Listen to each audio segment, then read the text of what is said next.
imom Buxoriy qanaqa qilib Buxoriy bo'lganlar? Bizga o'xshab maza qilib yashab emas, qattiq mehnat bilan. Darsdoshlari aytadiki, bir necha kun darsda ko'rinmay qoldi Muhammad ibn Ismoil.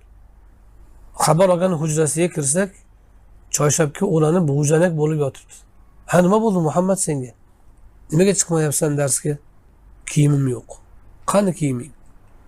Qornim ochdi, sotib non oldim. Nonam tugadi. Ko'chaga chiqolmayapman. Keyin yigitlar bilan, talabalar bilan to'planib kiyim olib berdik, keyin darsga chiqdi deydi. Ana shunday mashaqqatgacha yetib borgan.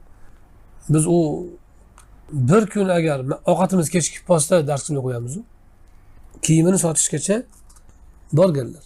Baqiy ibn Maxlat ham Imom Ahmad shogirdlari, Imom Buxoriyning ustozlaridan.